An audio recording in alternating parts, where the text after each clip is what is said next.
الحمدللہ نحمدہ ونستعینہ ونستغفرہ ونؤمن بہ ونتوکل علیہ ونعوذ باللہ من شرور انفسنا ومن سیئات اعمالنا من یہدہ اللہ فلا مضل لہ ومن يضلله فلا هادي له ونشهد أن لا إله إلا الله وحده لا شريك له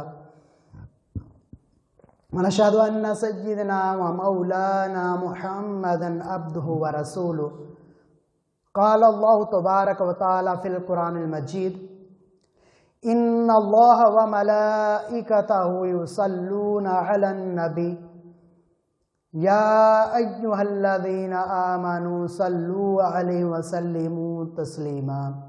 بآواز بالا درود پاک پڑھ لیجئے۔ الصلاۃ والسلام علیک یا رسول اللہ وعلی آلک واصحابک یا حبیب اللہ۔ الصلاۃ والسلام علیک یا نبی اللہ وعلی آلک واصحابک یا نور اللہ۔ درود پاک کے متعلق ایک بہت بڑی حدیث پاک ہے۔ ہر جمعے بلکہ ہم روزانہ درود پاک کے فضائل اور فیض و برکات سنتے رہتے ہیں۔ بہت پیاری حدیث پاک ہے کہ نبی مکرم شاہ بنی آدم نور مجسم شب اسرا کے دولہا بی بی آمنہ کے لال مدینے والے آقا صلی اللہ تعالی علیہ وآلہ وسلم کا فرمان علی شان ہے کہ جو بندہ پیار اور محبت سے مجھ پر درود پاک پڑھے اس کا درود پاک پڑھنا میں خود سنتا ہوں اور اس کو پہچانتا بھی ہوں، اور دوسروں کا درود پاک پڑھنا میرے تک پہنچایا جاتا ہے۔ اللہ اکبر، کتنی پیاری حدیث پاک ہے۔ بظاہر تو 2-3 لائنوں کی حدیث پاک ہے، اس کے الفاظوں کی طرف غور کریں تو کتنا حسن ہے اس کے اندر کہ نبی علیہ السلام نے فرمایا کہ جو پیار اور محبت سے پڑھتا ہے اس کا میں خود سنتا ہوں، اس کے علاوہ مجھ تک پہنچایا جاتا ہے۔ اس سے یہ پتہ چلا کہ یہ واحد ایسی عبادت ہے، ایسا ذکر ہے جو کسی حال میں رد ہوتا ہی نہیں ہے، جیسے مرضی پڑھا جائے، جانے میں پڑھا جائے، انجانے میں پڑھا جائے، چلتے پھرتے پڑھا جائے، اٹھتے بیٹھتے جس حالت میں بھی پڑھا جائے، یہ قبول ہی قبول ہے۔ جب اللہ تبارک و تعالیٰ نے فرشتوں کو حکم دیا کہ آدم علیہ السلام کو سجدہ کرو اور خود سجدہ نہیں کیا کیونکہ وہ اللہ تبارک و تعالیٰ کی شایان شان نہیں تھا، مگر یہاں پر دیکھیں اللہ تبارک و تعالیٰ فرماتا ہے ان اللہ وملائکتہ یصلون علی النبی، اے ایمان والو یہ رب بھی کام کرتا ہے، اس کے فرشتے بھی کرتے ہیں اور تم بھی یہ کام کرو۔ مطلب یہ کہ یہ ہر حال میں قابل قبول ہے، جس طرح مرضی پڑھو یہ رد ہو ہی نہیں سکتا۔ ہو سکتا ہے کوئی روزے رکھے، نمازیں پڑھے، اس میں ریا آ جائے، قیامت والے دن بہت ساری حدیثیں ملتی ہیں کہ نمازیں اس کے منہ پر مار دی جائیں گی، مگر یہ واحد وظیفہ ایسا ہے جو ہر حال میں قبول ہوگا۔ اللہ تبارک و تعالیٰ سے دعا ہے حبیب نبی علیہ السلام سے خوب پیار کرنے کی توفیق عطا فرمائے اور شب و روز ان پر درود و سلام پڑھنے کی بھی توفیق عطا فرمائے۔ حصول برکت کے لیے آپ ایک مرتبہ درود پاک پڑھ لیجئے۔ اللہم صلی علی سیدنا و مولانا محمد معدن الجود والکرم وآلہ وبارک وسلم والصلاۃ والسلام علی سید الانبیاء والمرسلین۔ اللہ تبارک و تعالیٰ قرآن پاک میں ارشاد فرماتا ہے وَأَمَّا بِنِعْمَةِ رَبِّكَ فَحَدِّثْ، اے محبوب اپنے رب کی نعمتوں کا خوب چرچا کرو۔ نعمتیں کون سی ہیں؟ اے محبوب جو میں نے آپ کو نبوت عطا فرمائی ہے، جو شجاعت عطا فرمائی ہے، جو حسن عطا فرمایا ہے، یہاں تک کہ آپ کو امام الانبیاء بنایا ہے، بیویاں عطا فرمائی ہے، ملک عطا فرمایا ہے، تو پھر اس کے بدلے میں کیا کرو کہ میرا خوب چرچا کرو، اتنا چرچا کرو کہ ہر طرف میرا ہی ذکر ہو۔ حدیث پاک میں ہے کہ اللہ اور رسول شکر گزار کرنے والے بندے کو کتنا پسند کرتے ہیں۔ ایک مرتبہ نبی علیہ السلام تشریف فرما ہے کہ ایک صحابی رسول آتے ہیں نبی علیہ الصلوۃ والسلام استفسار فرماتے ہیں کہ اللہ کے بندے تو نے صبح کس حال میں کی؟ عرض کی یا رسول اللہ صلی اللہ تعالی علیہ وآلہ وسلم آپ کے ساتھ شکر کرتے ہوئے میں نے صبح کی۔ اسی وقت نبی علیہ الصلوۃ والسلام نے اپنے دونوں ہاتھ اٹھائے اور صحابی رسول کے لیے دعا فرمائی۔ روزانہ یہی سلسلہ چلتا رہا، روزانہ آتے روزانہ پوچھتے، یہی عرض کرتے یا رسول اللہ آپ کے ساتھ شکر کرتے ہوئے صبح کی۔ ایک دن ایسا آیا کہ پھر نبی علیہ الصلوۃ والسلام نے صحابی رسول آتے ہیں، استفسار فرمایا، سوال کیا کہ اے اللہ کے بندے اے صحابی کس حال میں صبح کی؟ بغیر شکر کے انہوں نے آپ کو جواب دیا کہ میں نے صبح کی۔ تو نبی علیہ الصلوۃ والسلام خاموش ہو گئے، چپ کر گئے۔ صحابی رسول ہیں، عرض کرتے ہیں یا رسول اللہ صلی اللہ تعالی علیہ وآلہ وسلم آج آپ نے میرے لیے دعا نہیں فرمائی؟ تو ارشاد فرمایا کہ اللہ کے بندے پہلے تو شکر ادا کرتا تھا، اس شکر کے بدلے میں تمہارے لیے دعا کرتا تھا، آج تم نے شکر نہیں کیا تو میں نے بھی تمہارے لیے دعا نہیں کی۔ اللہ اکبر، شکر کا اتنی زیادہ اہمیت ہے ایمان کے اندر، اسلام کے اندر۔ جو شکر ادا کرتا ہے اللہ تبارک و تعالیٰ اس کو اور دیتا ہے۔ آگے سنیے ایک اور بھی بہت پیاری حدیث پاک ہے۔ حضرت سیدنا مالک بن نزلہ جشمی رحمۃ اللہ تعالیٰ علیہ فرماتے ہیں کہ ایک مرتبہ میں نبی مکرم شاہ بنی آدم محبوب پاک صلی اللہ تعالیٰ علیہ وآلہ وسلم کی بارگاہ میں حاضر ہوتا ہوں، اس حال میں جاتا ہوں کہ میرے کپڑے پھٹے ہوئے ہیں، پرا گندہ بال ہیں، جسم گندا ہے، کپڑے پھٹے ہوتے ہیں۔ تو نبی علیہ الصلوۃ والسلام نے دیکھ کر ارشاد فرمایا کہ اللہ کے بندے کیا تمہارے پاس مال نہیں ہے؟ عرض کہ یا رسول اللہ میرے پاس تو بہت مال ہے، اللہ تبارک و تعالیٰ نے مجھے اتنے اونٹ دے رکھے ہیں، اتنی بکریاں ہیں، اتنے مکانات ہیں۔ نبی علیہ الصلوۃ والسلام نے فرمایا کہ تمہارے ظاہر پر ایسا کیوں نہیں ہے کہ تم پر ظاہر ہو کہ تم اللہ تبارک و تعالیٰ کا شکر بھی ادا کر رہے ہو۔ اللہ اکبر، کتنی پیاری حدیث پاک ہے۔ اس سے یہ بھی ثابت ہوا کہ اگر اللہ تبارک و تعالیٰ کسی کو رزق دیتا ہے تو ظاہر بھی ایسا ہی ہو، یہ نہیں کہ 10 مکان بھی ہیں اور کپڑے پھر بھی پٹے پرانے اور مہینے بعد نہائے اور کپڑے ایسے ہیں کہ دور سے ہی دیکھنے سے گن نہ آئے، اس کا ظاہر بھی ایسے ہو۔ اگر اللہ تبارک و تعالیٰ نے دیا ہے، نعمت کا شکر ادا کرنا بھی یہی ہے کہ اگر اللہ تبارک و تعالیٰ نے ہمیں آنکھ دی ہے تو اس کا شکر بھی یہ ہے کہ اس کا اچھا استعمال کیا جائے۔ کیوں نہ ہو کہ قرآن پاک پڑھنے میں استعمال ہو، رب تبارک و تعالیٰ کے گھر کو دیکھنے میں استعمال ہو، نہ کہ معاذ اللہ فلمیں، ڈرامے اور اس طرح کی چیزیں میں استعمال ہو۔ آگے سنیں ایک اور بہت پیاری حدیث پاک ہے، مسلم شریف کی حدیث پاک ہے کہ نبی مکرم شاہ بنی آدم بی بی آمنہ کے لال صلی اللہ تعالی علیہ وآلہ وسلم نے ارشاد فرمایا کہ جس کو 4 چیزیں عطا کی گئیں گویا وہ ایسے ہے کہ جیسے دنیا آخرت کی بلائیاں عطا کی گئیں۔ سب سے پہلے کیا ہے؟ فرمایا کہ شکر کرنے والا دل۔ ہر طرف شکر کی بات ہو رہی ہے کہ جس کو شکر کرنے والا دل مل جائے، یقین جانے اللہ تبارک و تعالیٰ کی بارگاہ میں اس کا مقام بہت بڑا ہو جاتا ہے۔ حدیث پاک ہے نا، حضرت نعمان بن بشیر رضی اللہ تعالیٰ عنہ سے فرماتے ہیں کہ جو تھوڑے کا شکر ادا نہیں کرتا وہ زیادہ کا بھی شکر ادا نہیں کرتا، اور جو لوگوں کا بھی شکر ادا نہیں کرتا وہ رب کا بھی شکر ادا نہیں کرتا۔ دوسری روایت، دوسرا فرمایا کہ اللہ تبارک و تعالیٰ کا ذکر کرنے والی زبان، ایسی زبان جو ہر وقت ذکر الہی میں مشغول رہے، بلکہ بہت سارے لوگ آپ نے دیکھے ہوں گے جو ہر وقت ذکر و ذکار کرتے ہیں، لوگ ان سے اکثر دعا کا بھی کہتے ہیں کہ ہمارے لیے بھی دعا کرنا، لوگ احتراماً تعظیماً ان کو اپنے گھروں میں بھی لے کر جاتے ہیں کہ یہ بندہ ہر وقت ذکر و ذکار۔ کبھی بھی ایسا نہیں ہوا کہ ان کے ہاتھ سے تسبیح چھوٹی ہو، یعنی اتنا مرتبہ ہوتا ہے کہ ہر وقت اس کی زبان ذکر سے تر رہتی ہے۔ اور تیسرا فرمایا کہ مصیبت برداشت کرنے والا بدن۔ حدیث پاک ہے کہ ایک مرتبہ نبی مکرم شاہ بنی آدم نور مجسم صلی اللہ تعالی علیہ وآلہ وسلم تشریف فرما ہے کہ ایک صحابی رسول آتے ہیں، ساتھ ان کے ایک چھوٹا سا ننھا سا بچہ ہوتا ہے۔ نبی علیہ الصلوۃ والسلام نے فرمایا کہ اللہ کے بندے کیا تجھے اپنے بچے سے بہت پیار ہے؟ عرض کی یا رسول اللہ مجھے اپنے بچے سے بہت زیادہ پیار ہے۔ اللہ کا کرنا ایسا ہوتا ہے کہ تھوڑے دن گزرتے ہیں اسی بچے کا انتقال ہو جاتا ہے، فوت ہو جاتا ہے۔ نبی علیہ الصلوۃ والسلام تعزیت کے لیے اسے کے گھر جاتے ہیں، فرماتے کہ تجھے اپنے بچے سے بہت پیار تھا۔ اتنا غمگین تھے وہ صحابی رسول، اتنے غمگین تھے کہ زبان سے کوئی لفظ نہیں نکل سکا۔ آنکھوں سے آنسو جاری ہو جاتے ہیں۔ تو نبی علیہ السلام نے فرمایا کیا تجھے یہ پسند نہیں ہے کہ قیامت والے دن تو جنت میں جس دروازے سے چاہے آگے تیرا بچہ کھڑا ہو؟ عرض کرتے یا رسول اللہ مجھے کیوں نہیں پسند؟ وجہ کیا تھی؟ جو بندہ صبر شکر کرے، جب مصیبت پہنچے تو اس پر شکر کرے تو وہ کیا ہوگا؟ جنت میں 60 دروازے سے اس کا بچہ آگے کھڑا ہوگا۔ حدیث قرآن پاک کی آیت مبارکہ ہے انما اموالکم واولادکم فتنہ، اولاد اور مال آزمائش ہے انسان کے لیے۔ جب اس پر بندہ صبر کرتا ہے تو اللہ تبارک و تعالیٰ بھی اس پر راضی ہوتا ہے۔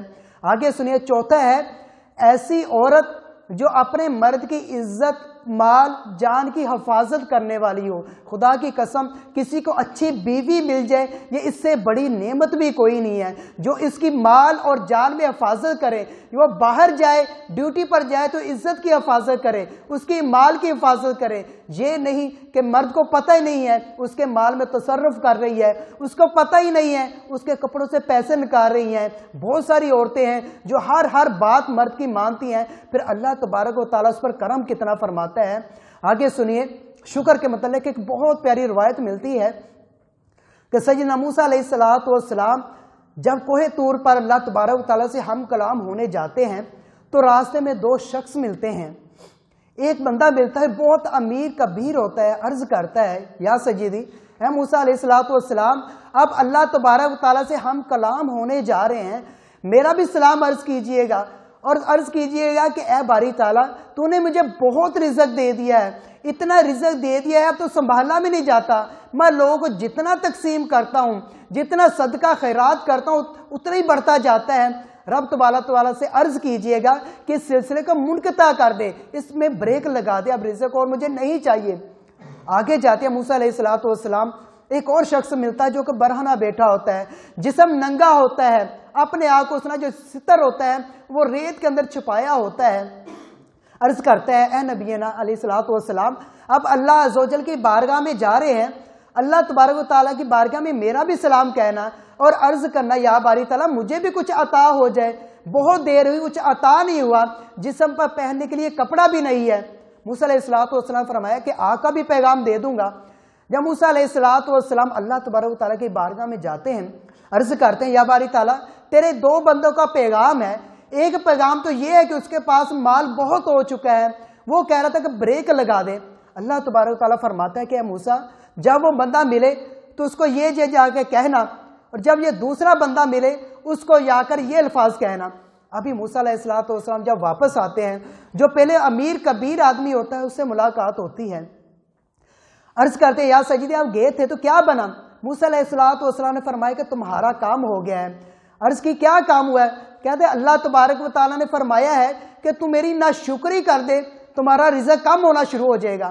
عرض کرتے ہیں یا اے نبینا علیہ السلام اللہ تبارک و تعالیٰ کی میں کیسے ناشکری کر سکتا ہوں؟ مجھے رزق اتنا دیا ہے، میں تو سوتا اٹھتا بعد میں ہوں، پہلے رزق آگے موجود ہوتا ہے، یہ سودا مجھے منظور نہیں، میں اللہ تبارک و تعالیٰ کا ناشکر نہیں ہو سکتا، میں کبھی بھی غافل نہیں ہو سکتا۔ موسیٰ علیہ السلام نے فرمایا کہ پھر حال تو یہی ہے، اللہ تبارک و تعالیٰ نے یہی فرمایا ہے، کہتا ہے یہ مجھے منظور نہیں ہے۔ آگے جاتے ہیں تو وہی جو ریت میں بیٹھا ہوتا ہے اس کے سے ملاقات ہوتی ہے، وہ بھی عرض کرتا ہے موسیٰ علیہ السلام کیا بنا میرے مسئلے کا؟ آپ کو میں نے عرض کیا تھا، کہا کہ آپ کے مسئلے کا بھی حل ہو گیا ہے، اللہ تبارک و تعالیٰ نے فرمایا ہے کہ تو میرا شکر گزار بندہ کر، ہر وقت میرا شکر کر، میں تجھے رزق دوں گا، اتنا رزق دے دوں گا کہ تو اسے سنبھالنا ہی نہیں جائے گا۔ ابھی یہ کہنا ہے تو وہ بندہ غصے میں آ جاتا ہے، آپ گولا ہو جاتا ہے، کہتا ہے مجھے اللہ نے دیا ہی کیا جس کا میں شکر ادا کروں۔ ابھی یہ کہنا ہی تھا کہ ہوا کا ایک تیز جھونکا آتا ہے، جس ریت میں چھپا ہوتا ہے وہ ریت بھی اٹھ جاتی ہے۔ اللہ اکبر، صرف ناشکری کی وجہ سے جو اس کے پاس نعمت تھی وہ بھی چھن جاتی ہے۔ وہی سیدنا نعمان بن بشیر رضی اللہ تعالیٰ نے فرماتے ہیں، حدیث پاک ہے کہ جو بندوں کا تھوڑی چیز کا شکر ادا نہیں نہ کرتا وہ زیادہ کا بھی شکر ادا نہیں کرتا۔ ایک نعمت کا شکر ادا نہیں کیا، اللہ تبارک و تعالیٰ نے وہ بھی واپس لے لی۔ آگے نبی علیہ السلام کا شکر گزار ہونا بندہ دیکھے کیسے بنا۔ نبی علیہ السلام ایک مرتبہ اتنا طویل قیام فرماتے ہیں، اتنا طویل قیام فرماتے ہیں کہ آ کے مبارک پاؤں جو سوج جاتے ہیں۔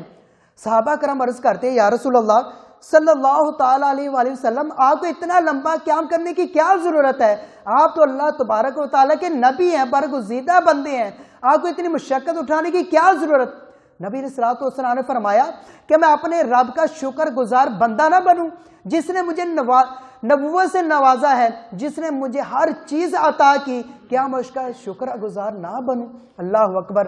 آگے سنیے، اللہ تبارک و تعالیٰ فرماتا ہے لَإِن شَكَرْتُمْ لَأَزِيدَنَّكُمْ، اگر تم میرا شکر گزار کرو گے، شکر گزار بندہ بنو گے تو میں تجھے اور عطا کروں گا، اس سے بھی زیادہ عطا کروں گا۔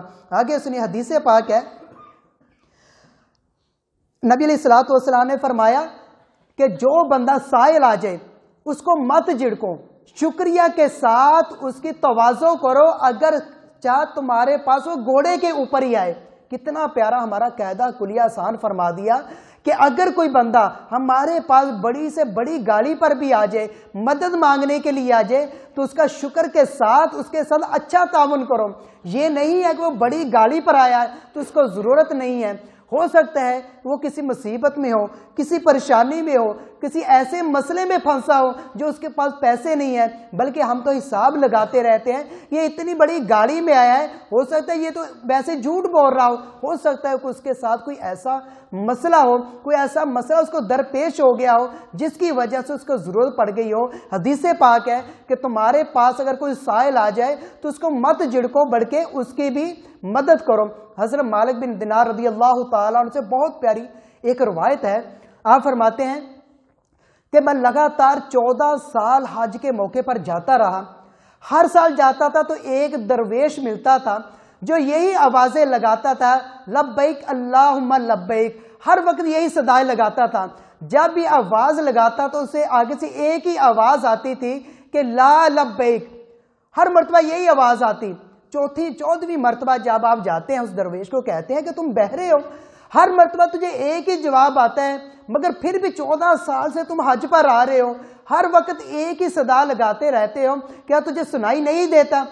ابھی یہ کہنا ہی تھا، وہ درویش کہتا کہ اللہ کے بندے، اگرچہ اللہ تبارک و تعالیٰ مجھے ہر مرتبہ کہتا ہے، خدا کی قسم اگر یہ تو صرف 14 سال ہوئے ہیں، اگر 14,000 سال بھی بیت جائیں، مجھے ہر مرتبہ یہ پیغام ملے، میں آپ کا شکر ادا کرنا پھر نہیں چھوڑوں گا، میں پھر حج پر آؤں گا۔ اب یہ کہنا ہی تھا کہ سیدنا مالک بن دینار رضی اللہ تعالیٰ عنہ کے جولی مبارک کے اندر ایک پرچہ آتا ہے، اس کے اوپر لکھا ہوتا ہے کیا مالک تو میرے بندے کو مجھ سے دور فرما رہا ہے؟ یاد رکھ، یہ جو 14 سال سے میں لوگوں کے حج قبول کر رہا ہوں نا، وہ صرف اسی بندے کی وجہ سے کر رہا ہوں۔ اللہ اکبر۔ وجہ کیا تھی؟ اس کے شکر کی وجہ تھی، ہر وقت وہ رب تعالیٰ کا شکر کرتا تھا، توکل اتنا مضبوط تھا کہ اللہ تبارک و تعالیٰ نہ بھی قبول کرے مگر میں اس کا ہر حال میں شکر گزار بندہ ہی رہوں گا۔ اسی طرح بہت پیارا واقعہ ہے، کشف المجوع کے اندر لکھا ہوا ہے کہ سیدنا موسیٰ علیہ السلام کی طرف اللہ تبارک و تعالیٰ نے وحی کی اور فرمایا کہ اے موسیٰ، فلاں غار میں ایک میرا بندہ 40-50 سال سے میری عبادت میں مشغول ہے، اس کے پاس جانا، اس کو کہنا کہ اللہ کے بندے تمہارے 40-50 سال کے سارے اعمال جو برباد ہو گئے، تو وہ برباد ہو گئے، کوئی بھی نیکی تمہاری قابل قبول نہیں رہی۔ موسیٰ علیہ السلام جب یہ سنا بڑے پریشان ہوئے کہ اتنی دیر سے عبادت کر رہا ہے، اب جب اس کو جا کے یہ کہوں گا نہ جانے اس کے دل پر کیا بیتے گی، مگر حکم تھا۔ اللہ تبارک و تعالیٰ کی بارگاہ میں جاتے ہیں، اس بندے کے پاس جاتے ہیں، غار کے اندر جاتے ہیں، اس سے استفسار فرماتے ہیں کہ اللہ کے بندے تو کتنی دیر سے عبادت کر رہا ہے؟ عرض کرتے ہیں موسیٰ علیہ السلام اللہ کے نبی ہے، میں 50 سال سے اللہ تعالیٰ کی عبادت کر رہا ہوں، ہر وقت اس کا شکر گزار رہتا ہوں۔ فرمایا کہ اللہ تبارک و تعالیٰ نے فرمایا ہے تو جتنی عبادت کی ہے، 50 سال سے عبادت کر رہا ہے، ساری کی ساری اللہ تبارک و تعالیٰ نے برباد کر دی ہے، اس میں سے ایک نیکی بھی تمہاری قابل قبول نہیں ہے۔ اب یہ سننا ہی تھا کہ وہ بندہ جو ہوتا ہے بجائے پریشان ہونے کے اٹھ کے جھومنا شروع کر دیتا ہے، ناچنا شروع کر دیتا ہے، دبال ڈالنا شروع کر دیتا ہے۔ موسیٰ علیہ السلام کی طرف بڑے توجہ سے دیکھتے ہیں کہ یہ کیا معاملہ، بڑے متعجب ہوتے ہیں کہ میں نے اس کو اتنی غمگین خبر سنائی ہے کہ اس کے نامہ اعمال سارے برباد ہو گئے ہیں اور یہ اٹھ کے ناچنا شروع ہو گیا۔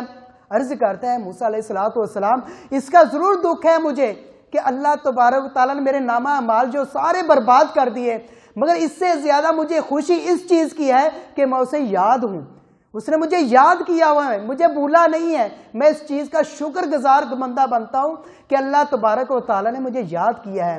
اللہ اکبر، شکر گزار بندے پر اللہ تبارک و تعالیٰ کتنا راضی ہوتا ہے، اور ہمیں بھی چاہیے کہ ہم اس کے شکر گزار بندے بنیں۔ اور شکر گزار ہم کیسے ہوں؟ اللہ تبارک و تعالیٰ نے جو ہمیں اتنا رزق دیا ہے، اتنے مکانات، جو اتنا رزق دے رہا ہے، ہمیں بھی چاہیے کہ اس کے مال میں سے اسی کے راستے میں خرچ کریں۔ ایسے بندے پر بہت سارے ہمارے عزیز و اقربا ہوتے ہیں، رشتہ دار ہوتے ہیں، یتیم بچے ہوتے ہیں جن کے اوپر خرچ کریں، بلکہ اس کا سب سے زیادہ مستحق کو مدرسہ اور مسجد ہوتی ہے۔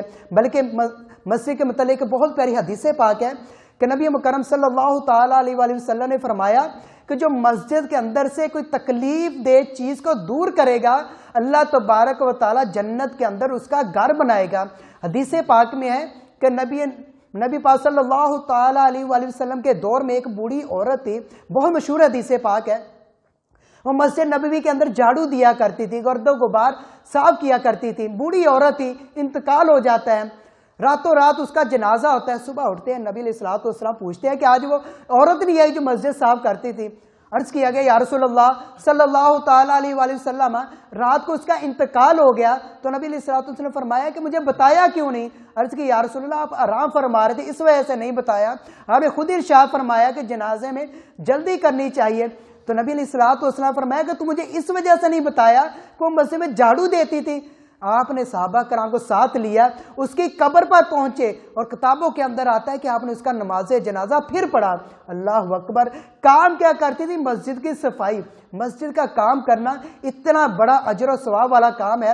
حضرت جابر رضی اللہ تعالیٰ عنہ سے بھی روایت ہے کہ آپ نے فرمایا کہ نبی علیہ الصلوۃ والسلام نے فرمایا کہ جو بندہ اللہ کی رضا کے لیے، سب سے پہلے شرط ہے کہ رضا اللہ تعالیٰ کی ہو، دکھاوے کے لیے نہ ہو، رضا کے لیے جو مسجد بنائے، صرف مسجد ہی نہیں بلکہ جھیل کے گھونسلے کے برابر، صرف یہی نہیں، فرمایا کہ اس سے بھی کم، حالانکہ جھیل کے گھونسلے کے مطابق تو مسجد ہوتی بھی نہیں ہے۔ مطلب یہ، اس کی شرح کے اندر یہ لکھا ہوا ہے کہ جو 1 روپیہ بھی مسجد میں خرچ کرتا ہے تو اللہ تبارک و تعالیٰ جنت کے اندر اس کا گھر بناتا ہے۔ اللہ تبارک و تعالیٰ سے دعا ہے کہ ہمیں بھی مسجد کے ساتھ خوب لگاؤ کی توفیق عطا فرمائے، اور اللہ تبارک و تعالیٰ کی راہ میں خرچ کرنے کی توفیق عطا فرمائے۔ وآخر دعوانا ان الحمد للہ رب العالمین۔